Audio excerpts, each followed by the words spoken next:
morning, good evening, wherever you are. I am here with the amazing, I better put that mic there, I need the mic, with the lovely, the book writer, the author, the journalist, the veteran in media, Mr. Gareth A. Davies. Welcome back. It's been a while. It has. We tried to do one a couple of weeks ago, but we both couldn't align, could we, on our very busy schedules. You with your dressing up for October and Halloween and all those things. And I commiserate that October is over, by the way. I saw all the posts, but it has been a while.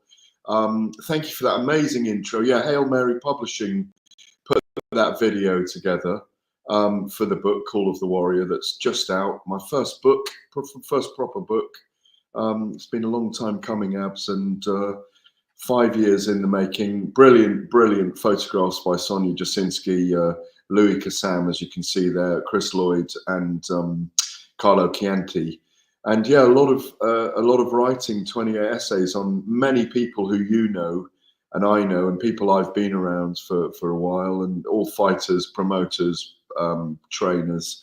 It was a deep, deep labour of love, and because I've got it here, it's a bloody heavy thing, because it's all coffee, it's coffee table book. It's got a beautiful binding by Empress Printers in London, old school printers in Woolwich. They've done Bowie books and David Bowie and Paul Weller and different musical artists, and it's beautifully embossed. 256 pages, all black and white. Sorry? I was just saying that as soon as you open the book, there's a huge picture in there, Gareth. What is that? At the very beginning? I think that's an Anthony Joshua fight at the O2 Arena. Wow. I think Sonia took that photograph one night. I think there's one in the back as well. Yeah. That's that moment when Sweet Caroline's being sung and they're all going in. We like to think of it as a work of art. There's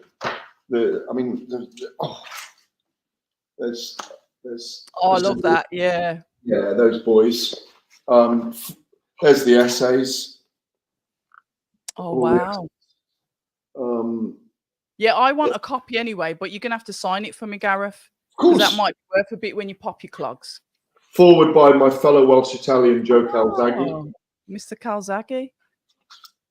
The introduction, we've got the launch at this pub right there where that photo was taken, the Queen's Pub in Primrose Hill tomorrow night, 6 p.m. to 8 p.m. If people want to come along, we're going to have a little talk, have some questions. 6 p.m. to 8 p.m. Primrose Pub, and where is that, Gareth? No, the Queen's Pub, Primrose Hill. She's really, that was a Tyson Fury night where I was presenting. That was in the backstage in the green room.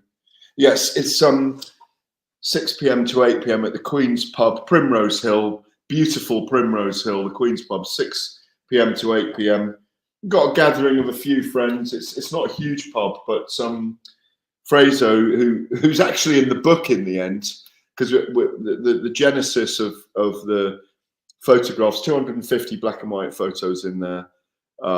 It's volume 1 of 3 maybe as well, by the way. So it's, as you know, and you're someone who's like this, you take pleasure in the detail of things and in how things are created and your subjects, how you're doing an interview or you like to go narrow and deep, and I'm the same, and that's what we did with this book. It was painstakingly put together. I feel like when I got it now, I've had a few photos of it.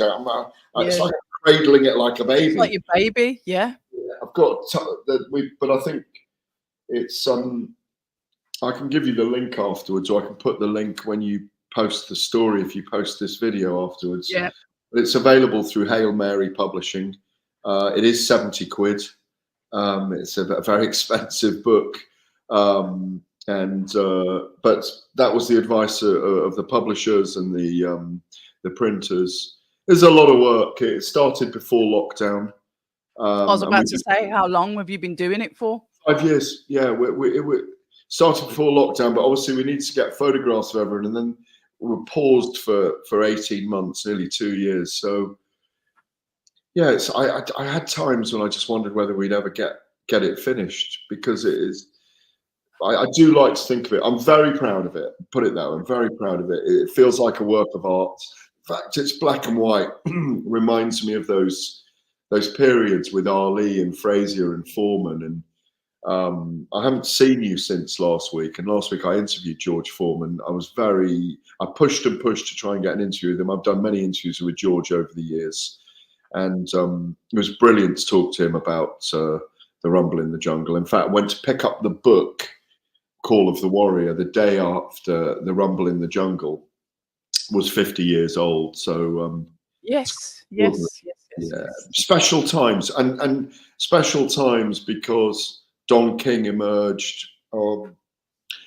Ali and Foreman shared probably what is one of the most talked about and watched fights of all time, and it's just emblematic of how the world's changed in the last 50 years. And as we talked this morning, Donald Trump has obviously just been voted in America, which was an extraordinarily bizarre night. So times they are changing, you know. Definitely are. You know the name Call of the Warrior, Gareth? Where did you get the name for? I understand the concept, but how do you like narrow down a name for a book? I'm intrigued in that. It's always about the whole when we came up with the concept of the book with Sonia, we had several meetings about it. My feeling was that my instinctive writing and broadcasting and travel around the world and interest in history and civilization and fighting within history and civilization and gladiatorial Rome and tribes and rite of passage for tribal warriors was that in my own meandering experience over more than 30 years, I do feel like there's a calling that people have to fight that they can't ignore. And it's in all of us at times as well, whether it be rescuing a child or standing up for our rights or picking up a child that's going to be run over or whatever it be, fighting a battle for mental health personally, for which is very prevalent now. That there's this calling that goes back to ancient tribes and ancient civilization. And one of the essays in the book, Amanda Serrano, I spoke to Amanda when she was fighting Katie Taylor in New York 3 years ago, 2.5 years ago. And I said to her, I have these thoughts about neuro tribes, about the hunters and the gatherers. And when we were, I don't know if I ever talked to you about this before, but when we were hunting the giant buffalo when we lived in big caves, there would have been 100 men in the tribe and probably 10 women who would have gone on the hunt because they fitted. They were those people, and they had to get those giant buffalo and bring them back for the whole tribe to survive in the winter. And they're the ones whose boots came on at 3 a.m. They drank their potion and away they went. And they knew that some of them would die in the process, but they would go because they couldn't stop themselves. And some of the fathers would have said to some of the daughters, "You can't go on." And she'd be going, like you should be going, "No, I'm there because I am the same. I belong to that neuro tribe." And Amanda was nodding along, and I put that into her essay in the book. And I've got Jake Paul and KSI in there as well about why. I put those two in there because they have the call as well. And they have literally small countries that follow them, not even that small countries that follow them on their social media, and they are putting themselves out there. Obviously, Alexander Usyk, Tyson Fury, Anthony Joshua, Saul Canelo Alvarez, Devin Haney, Teo Lopez. It goes on and on. They're all in the book. They're all in. Anthony Joshua, if I didn't mention him. Yes. There's the big names of the day are in the book. But I just took an aside. Amanda Serrano and Katie Taylor are the only two women in the book, this one, and KSI and Jake Paul are in it because they've disrupted the fight world in some way as well. And they have definitely felt the call of the warrior because it's inevitable and it's in there. Michael Buffer's in it because he makes the call of the warrior when they come to the ring. It's got the theme all the way through it. And I've tried to distill all my thoughts and feelings, and in a very sensitive way, throughout the whole book. It honestly, painstakingly, you know. So very proud of it, and it's nice. It's nice that the first one I've done, my first book, is a big, heavy coffee table tome. I think it's kind of in keeping with perhaps the way I am, and just want to make something solid and quite serious and collectible and eclectic and all those things, really. What was I know you've been around, obviously, all of the fighters. Like you said, you've got 30 years experience. But when you were collecting information to write the book, what was a story that you heard that stood out from one of the fighters that's really like stuck in your head? And it's like, I didn't know that, but I'm glad that I found that out. Well, weirdly, I kind of knew, but I had never really gone into it with Frank Warren, who's the last essay in the book. When you think he was shot in 1990, and 6 months later or 8 months later, he was promoting Frank Sinatra in London. Okay. Yeah, I think that's fascinating. Obviously, he's promoted from Frank Sinatra through a pantheon of great fighters, but that struck me as quite amazing. What a survivor he is, and we actually see it right now. And we'll probably talk about that a little bit today, won't we? About Frank and his iterations with Sports Network, as it used to be called, and Queensbury, and the different, you know, Box Nation TV and all these things. So, Tio Lopez, who talks about death a lot. Really? Yeah.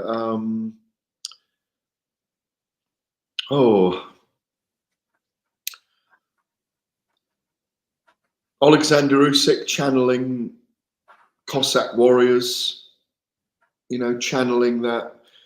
The two hardest stories probably to write were Anthony Joshua and Tyson Fury, because I know so much about both of them that I wanted them to read the essay on them and go, yeah, you got me there, you've got me, that is me. And that's what I've tried to do with everyone. Some of the essays are shorter, but I do hope that, I mean, there's a little bit of controversy in there with some of them. I mean, like Tio talking about death, I think it's how he compartmentalizes what he does. But that I just hope that everyone enjoys the writing on them, because they are essays. I mean, Vasyl Lomachenko, for example, I do think he's a modern great, because he's been fighting above, almost 2 weights above himself for his entire career. And if he hadn't done 2 Olympic cycles and won that, when you think he lost 1 amateur bout and he even avenged it. Yeah, I mean, I think by the time, and if we get through 2 volumes or even 3 volumes, and I've done 70 essays by then, or 75 essays, around about that, maybe even more, I think I'll have covered everyone off that's alive who I've ever covered, really. At that point, you know, Mike Tyson and maybe George Foreman. Maybe that interview I did last week is the interview that I need to tell about George.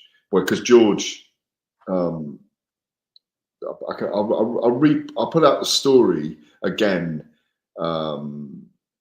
when you put the link out on this. He fought 5 men in one night after losing to Ali. Did you know that? No. 6 months later, his next event in Toronto was fighting 5 men in one night. He knocked 3 of them out, and he beat the other 2 on points. And it was on ABC, and Howard Cosell, a very famous broadcaster of the day, called it a farce. It was on ABC TV in America, mainstream TV. If you think back in 74, it was 75 that it happened, that, you know, there were probably 3 channels at the time or something in America. There can't have been loads. So it would have been a massive audience. And George told me that he needed to prove his strength after the shadow of the defeat of Ali in Kinshasa, Zaire, hung over him. And he said that did prove something to him, excuse me, on the night. And, you know, you think he's unique because he came back with 10 years away, then 20 years later, he won the world title back at the age of 45. And the amazing thing about George, being one of the biggest punchers of all time and one of the great physiques in the heavyweight division, he said, I never ever doubted myself when I came back. It was easy when I came back.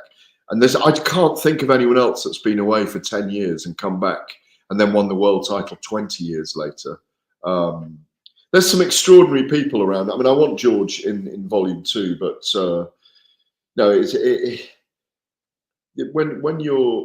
I think when people are honest about when they're doing something, you get writer's block, you get imposter syndrome, you get all kinds of things you need to go through.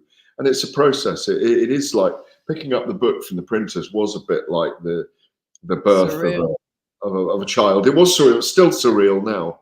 I know, you know, got a nice little launch tomorrow night, just a small launch at the Queen's pub on Primrose Hill in Camden Town, and you know, hopefully Robert Plant's there because he drinks there regularly as well. And I knew Robert Plant when I was a teenager at school, so hopefully he's coming. Well, I haven't invited him, but he does pop in there and drink, so we shall see.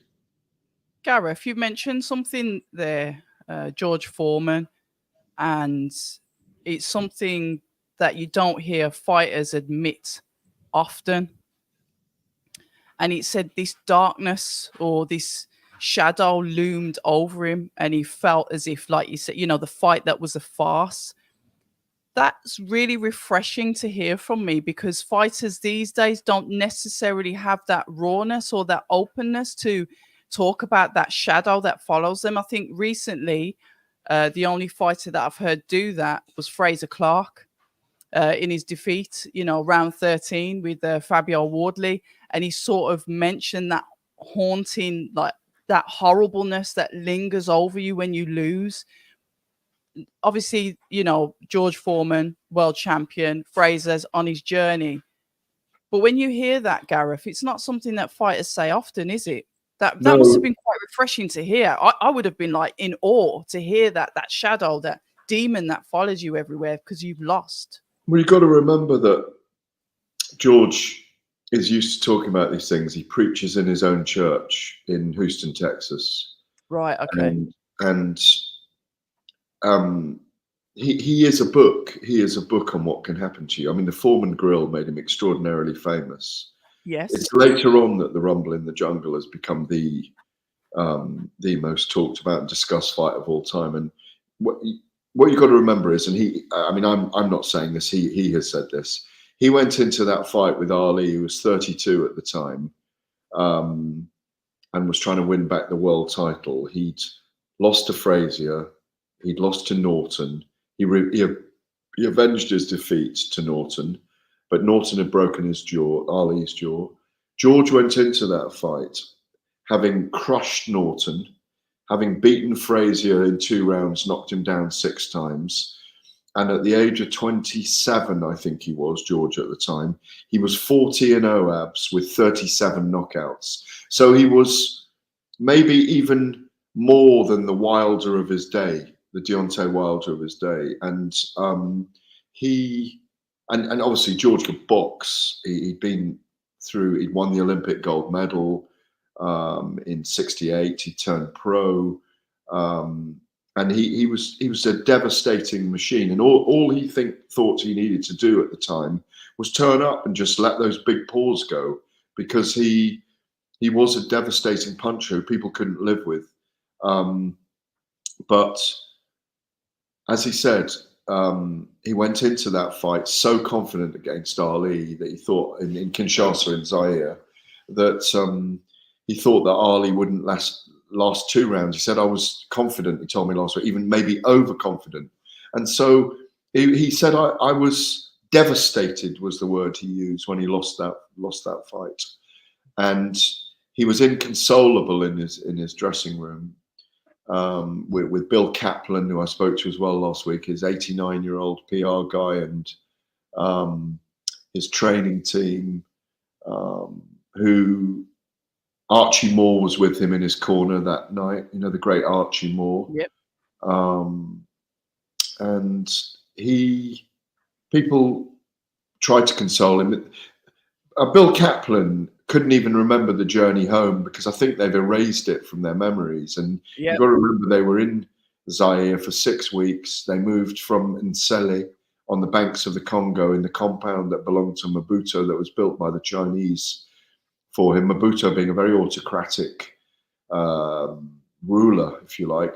He had been a military man and he took over the ruling of Zaire, as it was then, which had been a Belgian colony after the carve up of Africa in the late 1880s to the 1915-20. I don't want to give you too long a history lesson here, but so it was an event. George at the time, he had Doggo with him, his German Shepherd, the whole time. By the way, that's part of the story. And the Belgians had used these German Shepherds, these big dogs, for law and order as well. So people didn't like. George was the underdog with the people. He was a 4-1 favourite in the match, but an underdog with the people. Remember Ali Bomaye? You know that everyone knows that. Ali killed him. Ali stayed on the banks of Nsele in those 5 or 6 weeks and whipped up a storm with all the locals, and they loved him. And he was, he was a beautiful human being, as we know, and he was a great character. And he was arguably one of the most famous men in the world at the time. One of the most famous people. He was like film star, actor. He was just all those things. Everybody loved him. Larger than life. He was larger than life. So George, I remember George telling me in another interview, it wouldn't have mattered if I'd beaten Ali. They'd have even stepped over me to get to him anyway, even if he'd lost, So, it's very special. It's and I don't know if I've told you before, but George Foreman has become one of my absolute heroes within the sport over the years. But I mean, growing up as a kid, I was 9 when they fought. Ali was always a hero for me, always a big poster boy for me, and also Bruce Lee, but both of those guys. So, it was. And they stood for a lot as well. Exactly. They stood for a lot. Bruce Lee would take on anyone, and he was only a small guy, but he always has a rose in his mouth for the girls as well. And well, Ali was he was the greatest, probably the greatest. There's an argument because he was an individual sport, probably the greatest sportsman of all time, and one of the greatest sports characters of all time. We can touch on that, but listen, guys, I will put the link for the book. Call of the Warrior by Gareth A. Davies. I will put that once this is out. But what I will say is, Gareth, boxing changes. You've spoke to fighters over the years. You've just given us a good history lesson on stuff that I, wasn't aware of. But now we are, I'd like to say we're in living history ourselves now with the changes that are going on in the sport. Quite phenomenal. Since I started 3 years ago to where we are today has been interesting. And I mean, we've had highs, we've had lulls, and now we're going through an exciting transformation process. And part of that is Frank Warren, Queensbury Promotions, going over to DAZN from April the 1st, 2025. Talk to us about that, Gareth, and what it actually means for boxing.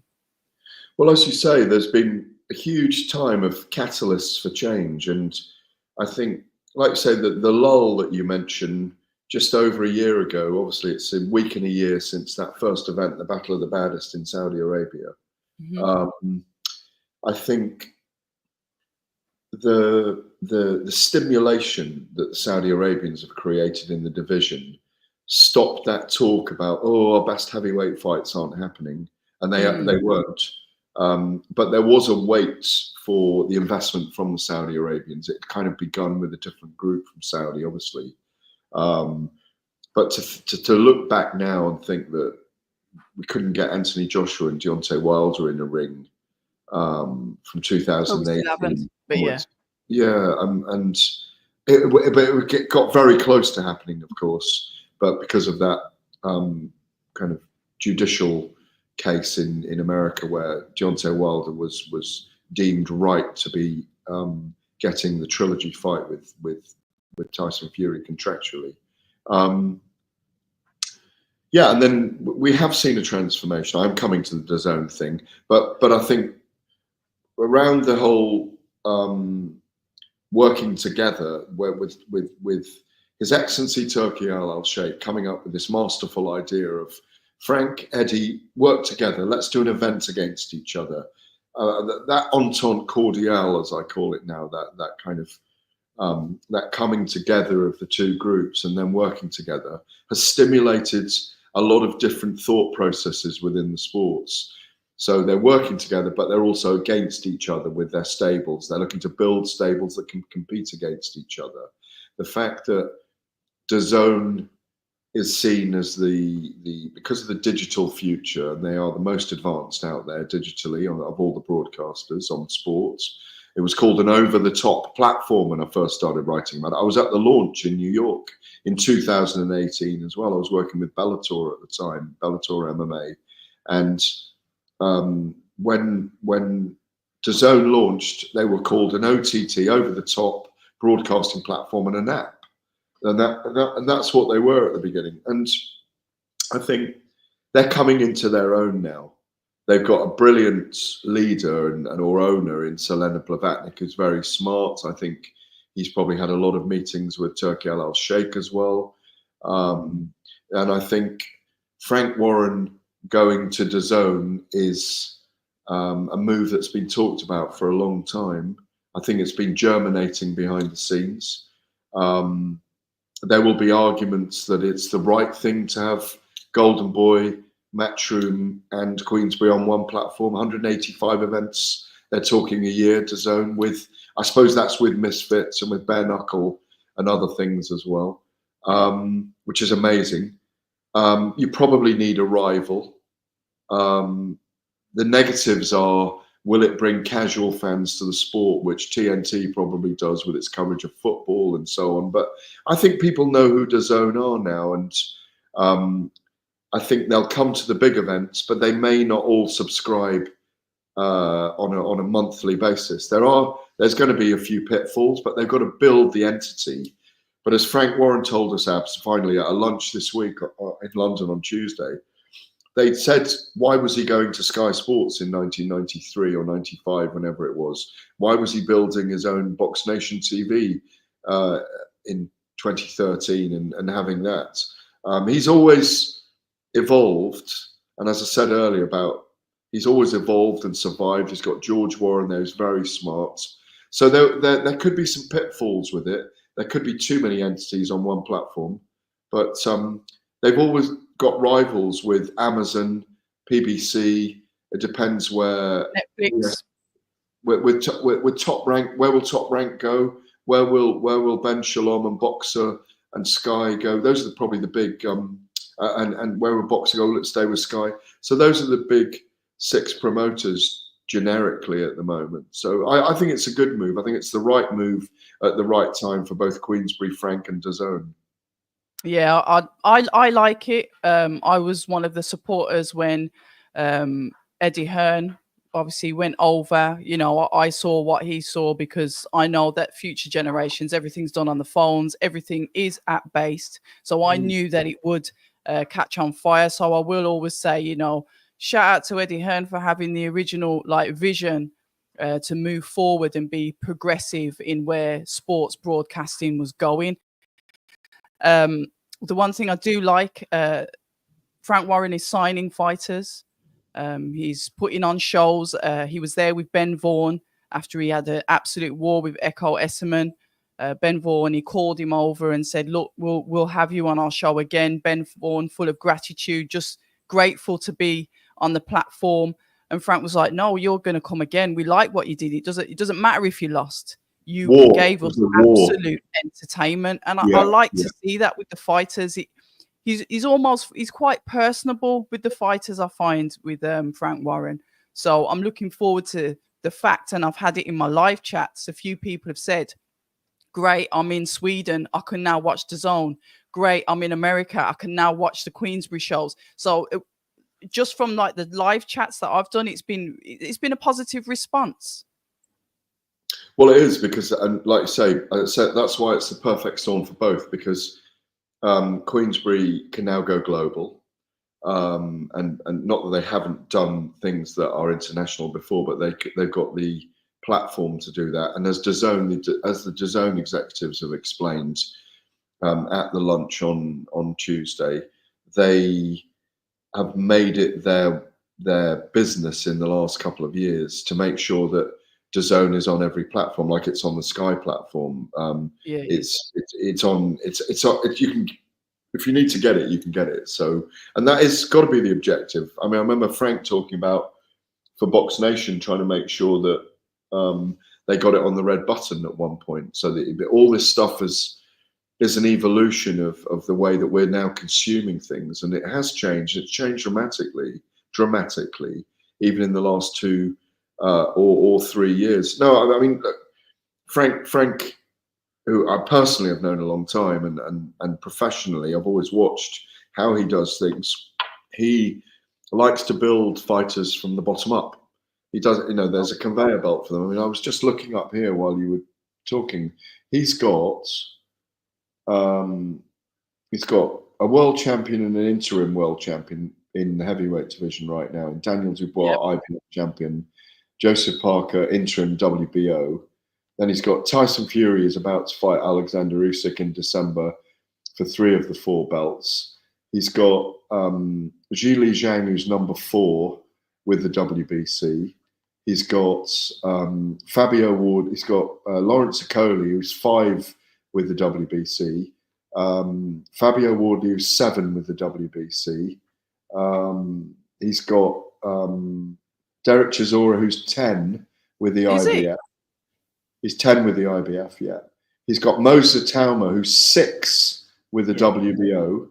And he's got, I think I've mentioned all of them there. Joseph Parker, yeah. Joseph. So when you look at Frank, that's arguably 7 or 8 of the top 10 in the world. You can make a case for it. I mean, that's just the heavyweight division. Yeah, he's recently re-signed a group of fighters. Hamza Shiraz is going great guns in the middleweight division. He's got those youngsters, Dennis McCann and those kind of guys. He's got Nick Ball, who's arguably one of the fighters of the year. So, I mean, it's a resurgent Queensbury and a resurgent stable. So it's the perfect time for doing this. I think they're going to do more 5v5, Queensbury versus Matchroom. Yeah. They'll probably wait till the middle of next year to do that now, once that deal is done. But,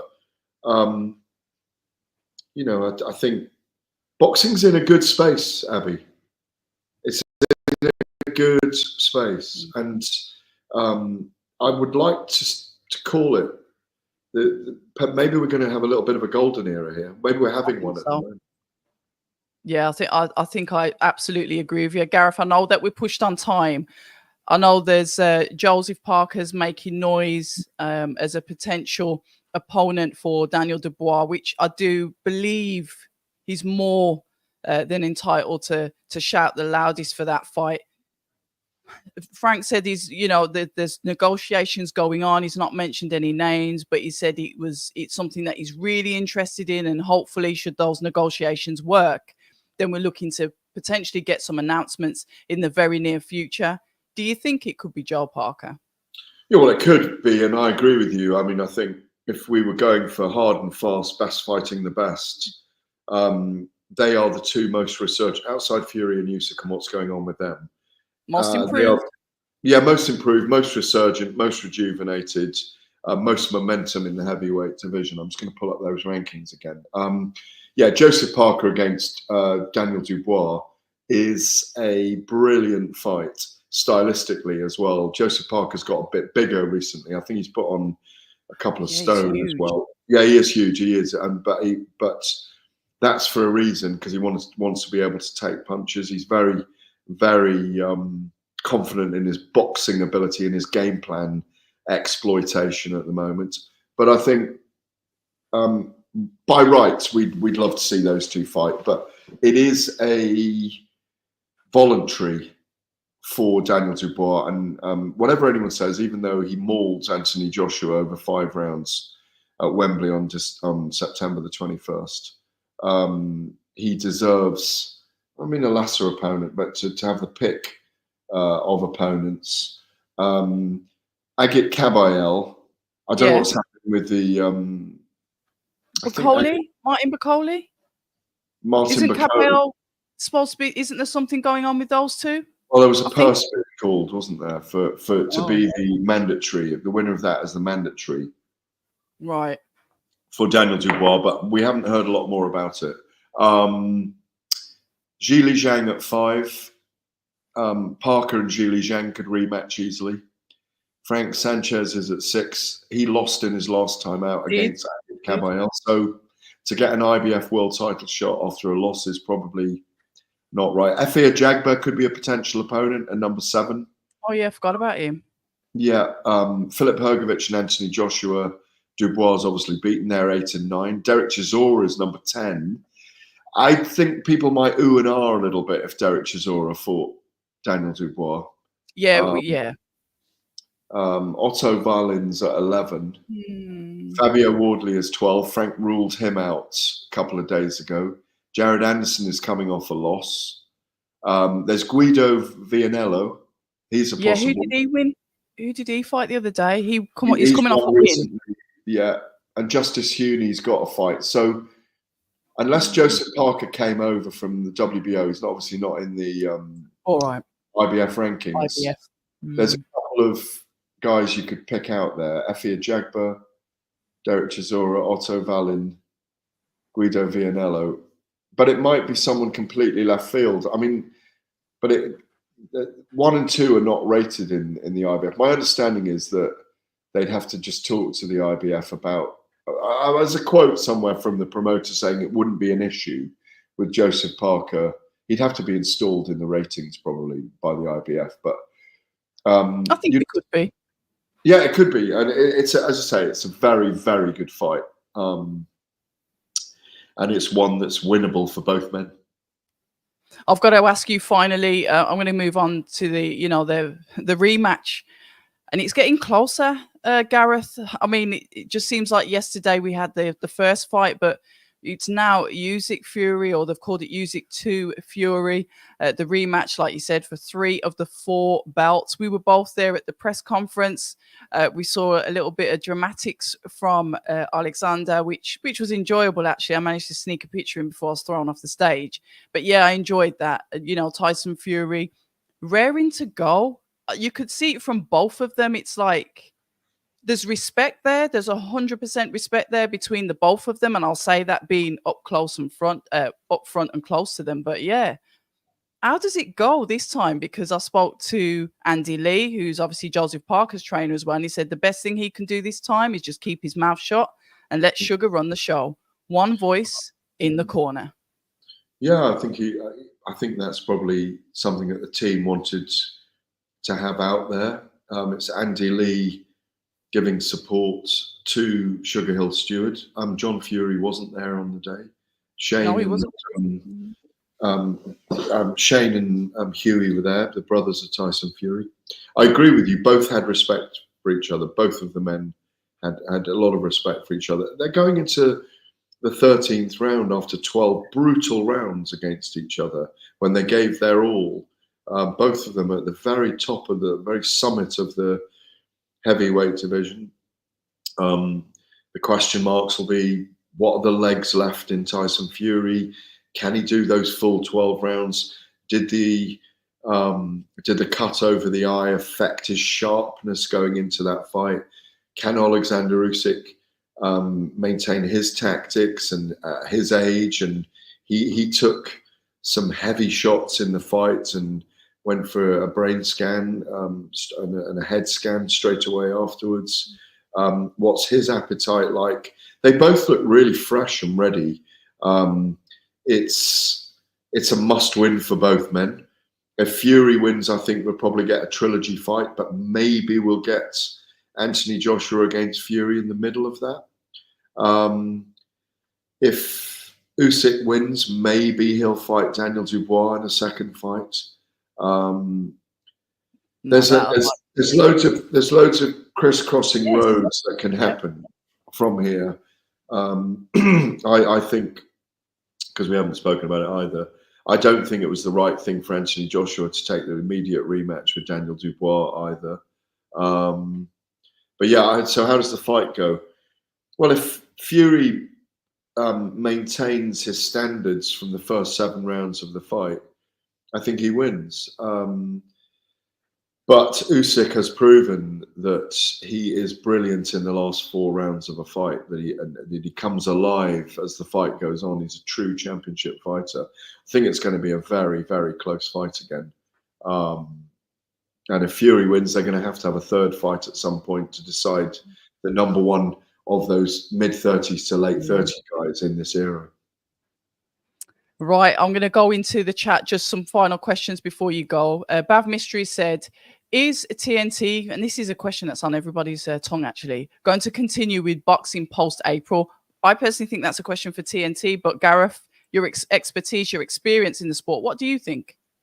Well, my understanding is, and I may not be 100% right about this, is that they'll still do some pay-per-view events. And they'll do some very big, and they'll do some pay-per-view events. That's what my understanding is.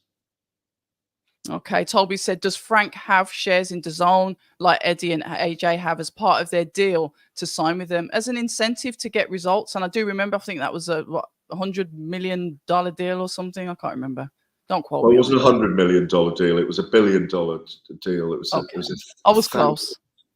Yeah, it was $1 billion deal over 8 years, 125 million a year. We heard. Right.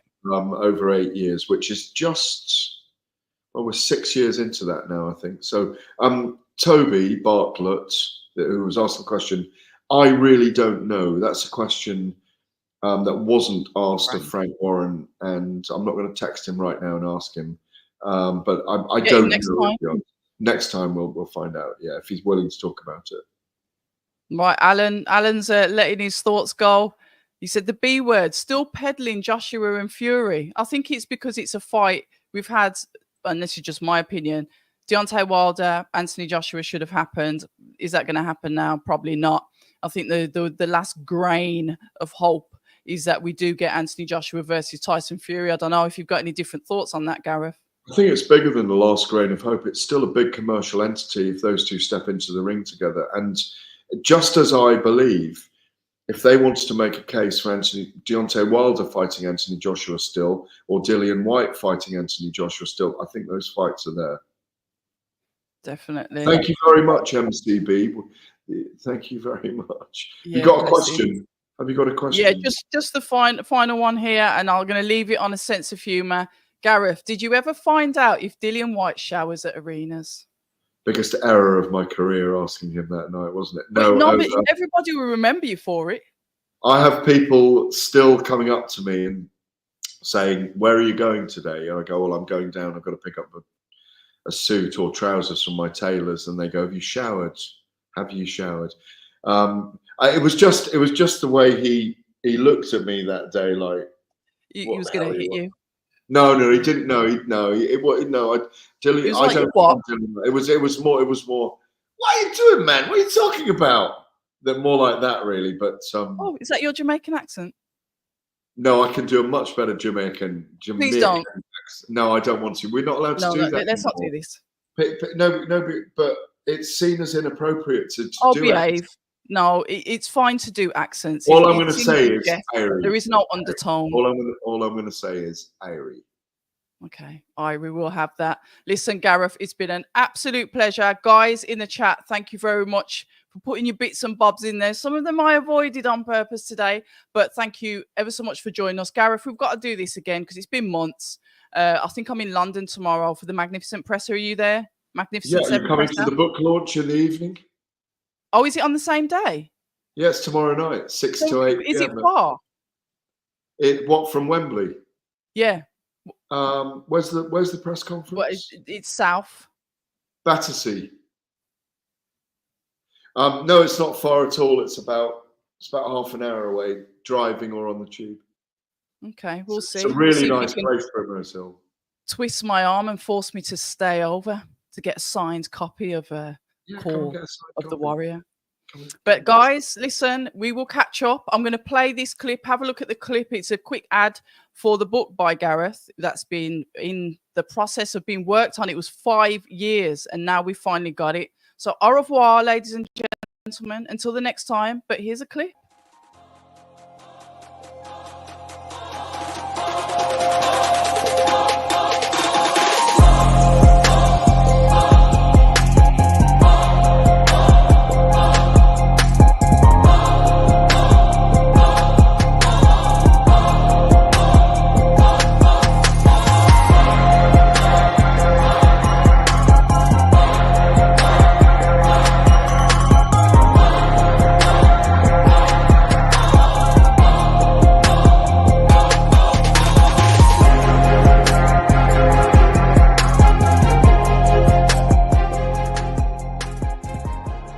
People say I'm toxic, and honestly, I don't care.